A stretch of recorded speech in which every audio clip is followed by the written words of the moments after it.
Bonjour à tous et bienvenue pour ce nouvelle vidéo du In My Mailbox, donc le petit rendez-vous hebdomadaire où je vous présente les livres qui ont rejoint ma palle. Alors, j'étais pas là dimanche dernier, j'étais en vacances, du coup j'ai une immense palle à vous présenter entre les achats, les SP que j'ai reçus, donc j'en ai reçu 2, mais aussi les emprunts à bibliothèque. Donc on va commencer tout de suite. Alors, parmi les achats, je tiens à vous rassurer tout de suite, ce n'est pas moi qui ai acheté tous les livres, mais ce sont des livres que mes sœurs et ma mère ont achetés et qui me tentent aussi. Donc voilà, ils ont rejoint ma palle. Alors, on commence par un livre que ma mère a acheté. Il s'agit de L'Impossible Pardon de Randy Susan Meyers, donc publié aux éditions Le Livre de Poche. Ensuite, j'ai pris le tome 5 de Mercy Thompson, Le Grimoire d'argent de Patricia Bridge, publié aux éditions Milady. Et aussi le tome 6, La marque du fleuve de Patricia Bridge, publié aux éditions Milady. Comme ça, j'ai tous les tomes parus sous la main, comme j'aime bien cette série. Ensuite, du coup, j'ai pu profiter de l'opération Milady et j'ai pris Wild Under, donc de David Gemmell, le tome 1, publié aux éditions Milady. C'est pas celui que je voulais en fait, mais voilà, j'ai dû faire par élimination puisque les autres, il restait plus beaucoup de choix et les autres, je les avais déjà lus. Donc, je comptais découvrir cet auteur, mais vu qu'il était à la bibliothèque, je ne comptais pas en acheter. Voilà, c'est bien. Et j'ai pris un autre Milady après, il s'agit du tome 2 des Gardiens de l'Éternité, donc Wipers, d'Alexandra Ivy, toujours aux éditions Milady. Donc là, j'ai profité de l'édition découverte, c'est fait que il était qu'à 5 €, donc voilà, j'en ai profité. Ensuite, alors, une de mes petites sœurs a pris le tome 1 et le tome 2 de Louis Le Gallou. Donc le tome 1, c'est Le village au bout du monde de Jean-Luc Marcastel, publié aux éditions Le Livre de Paul Jeunesse. Et le tome 2, donc Les Nuits d'Aurillac, toujours de Jean-Luc Marcastel, et publié aux éditions Le Livre de Poche Jeunesse. Donc le tome 3 apparaît en grand format bientôt. Là, c'est pas marqué quoi en fait. Je croyais que c'était marqué quoi. Bref. Et je crois qu'il y a 5 tomes de prévu. Alors, donc tout cela, c'était des livres neufs. Après, il y avait un Gilbert Joseph à Clermont-Ferrand. Du coup, on s'est pris pas mal de livres. Alors, à commencer, donc ça, c'est ma sœur qui l'a pris, de Pod, de Stephen Wellensfeld, publié aux éditions Hachette dans la collection Black Moon, donc que je voulais lire aussi. Moi, je me suis pris le tome 1 de Dark Divine de Brie Despain, publié aux éditions La Martinière Jeunesse. Mais aussi le tome de Dark Divine, donc Lost Divine, de Brie Despain, publié aux éditions La Martinière Jeunesse. Donc voilà, ils sont en assez bon état quand même. Alors, ensuite, au niveau des SP, j'en ai reçu 2. J'ai reçu 24 heures pour la fin d'un monde de Émilie Decamp, publié aux éditions Chloé Délice, donc c'est via le forum Accro et Mordu. Donc lui, il est tout petit.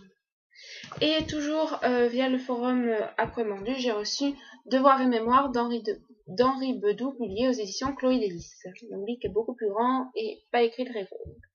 Alors, maintenant, on va passer aux livres que j'ai empruntés. Donc, parmi ces livres, il y en a 3 qui ont été mis de côté par mes bibliothécaires, donc que je n'avais pas prévu. Donc, c'est très sympa de leur part. Ça augmente encore plus ma palle. Et donc, quelques emprunts. Alors, on va commencer tout de suite avec le tome 1 de Queen, donc Les pilleurs de cercueil de Stéphane Tamaillon, publié aux éditions Grande Roman. Donc je connais absolument pas cette série, mais en fait les bibliothécaires m'avaient mis le tome 2 de côté, donc il fallait que je lise le tome 1 avant. Il s'agit de l'affaire Jonathan Harker, donc le tome 2 de Queen, de Stéphane Tamaillon, publié aux éditions Grune Roman. Voilà. Ils sont pas très gros et c'est pas écrit trop serré à l'intérieur, comme vous pouvez voir. J'espère que ça va me plaire. Ensuite, elles ont pensé avant moi que je voudrais les lire.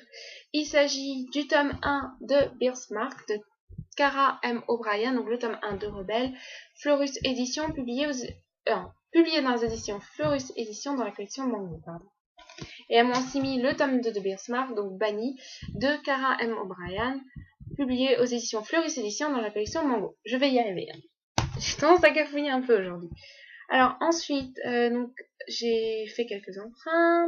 À commencer par Je ne sais plus pourquoi je t'aime de Gabriel Zevin, publié aux éditions Albin Michel dans la collection Wiz. Donc j'avais lu son premier roman Une vie ailleurs, que je vous recommande vraiment, qui avait été une superbe découverte et un magnifique coup de cœur.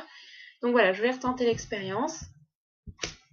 Ensuite, j'ai pris un de mes auteurs favoris aussi. Donc il s'agit de La maison de soie de Anthony Horowitz, publié aux éditions Hachette. Voilà, donc c'est vraiment un auteur que j'aime beaucoup, Anthony Horowitz, donc j'espère que ce livre-ci va me plaire. Alors après, on passe avec un conte illustré en anglais. Il s'agit de The Legend of Sleepy Hollow, donc de Washington Irving et illustré par Chris Conley.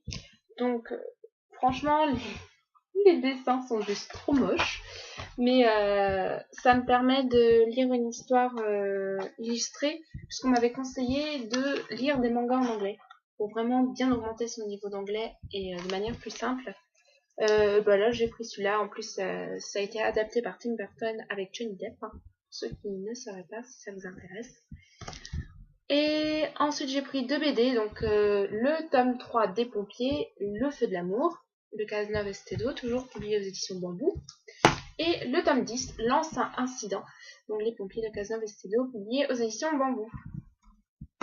Donc voilà pour mon immense email mailbox. Donc je vous retrouve demain pour un C'est lundi que lisez-vous qui sera plutôt chargé. Donc voilà, j'aurai quelques lectures à vous présenter. Je vous fais à tous de gros bisous et je vous souhaite un bon dimanche en espérant que chez vous il ne pleut pas parce que c'est pas tip top en ce moment le temps. Hein.